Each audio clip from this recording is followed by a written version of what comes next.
বিসমিল্লাহির রহমানির রহিম। আজকে আমরা কাটবো 3.5 গজ কাপড় দিয়ে 52 ইঞ্চি লম্বা হবে 4 কোনা গলার মিক্সি।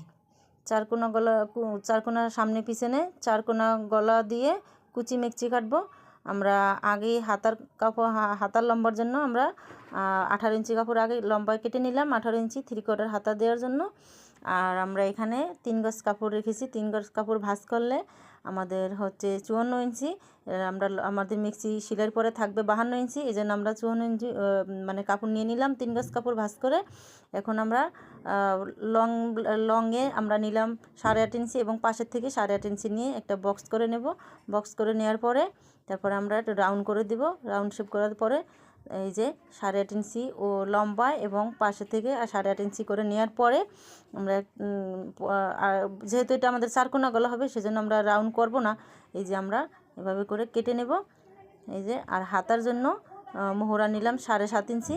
এই যে আমাদের বডি থাকবে 48 ইঞ্চি, আমরা 7.5 ইঞ্চি মোহরা নিলাম। এখন আমরা 4 কোনা করে যেই মানে অংশটা গলার অংশটার সাথে কুচিটা বসবে মোহরা কাটার পরে আমরা এই যে কুচিটা করার পরে এই যে আমরা যে কাপড়টি পেয়েছি 8.5 ইঞ্চি করে মাপার পরে লং এবং পাশের থেকে এই যে আমরা 8.5 ইঞ্চি কাপড়টা পেয়ে এই কাপড়টাকে আবার আরেকটা ভাঁজ দেব।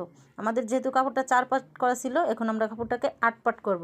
8 পাট করলে আমরা এই যে 8 পাট করে এখন আমরা কাপড়ের গলার লম্বার জন্য নিলাম 5 ইঞ্চি আর পাশের থেকে নিলাম আমরা 2 ইঞ্চি।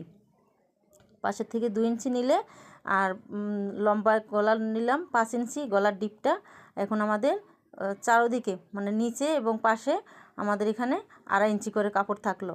2.5 ইঞ্চি কাপড় থাকলে আমরা যখন সেলাই করব কাপড়টা মানে গলার প্লেটের জন্য তখন আমাদের 2.5 ইঞ্চি মানে 2.5 ইঞ্চি থেকে কাটলে আমাদের 2 ইঞ্চি করে কাপড়টা থাকবে।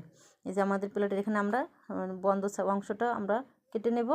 এই যে বন্ধ অংশটা কেটে এই যে তারপর আমরা ঠিক সমান নিচে এবং সাইডে আমরা সমান 2 ইঞ্চি যেন মানে সেলাইয়ের পরে এখানে আমাদের 2.5 ইঞ্চি আছে এবং আমরা যখন সেলাই করব সেলাইয়ের পর আমাদের 2.5 ইঞ্চি থাকবে। এই যে আমরা এভাবে করে বসাই, ওই যে কাপড়টা বাড়তি আছে এই কাপড়টা থাকবে যে আমাদের হবে যে কুচি 4 কোনা গলা কুচি মিক্সি, যেমন গোল গলা কুচি মিক্সি এটা ঠিক ওটা হচ্ছে গোল গলা। বক্স করার পরে যেহেতু রাউন্ড করে কাটলেই সেটা হয় গোল গলা, এটা হচ্ছে বক্স গলা কেউ বলে, কেউ 4 কোনা গলা বলে, কেউ টেবিল গলা, মানে যে যেইটাই বানাক ওইভাবে। এই যে তারপর আমাদের হচ্ছে যে হাতা, যে আমরা 18 ইঞ্চি কাপড় কেটে নিয়েছিলাম। এই যে আমরা এখন আমাদের হাতার লম্বা থাকবে 16 ইঞ্চি সেলাইয়ের পরে, এই জন্য আমরা এই যে এখন হাতাটা কেটে নেব। এই যে হয়ে গেল আমাদের 4 কোনা মিক্সি কাটিং দেখালাম এবং সেলাইটাও দেখালাম।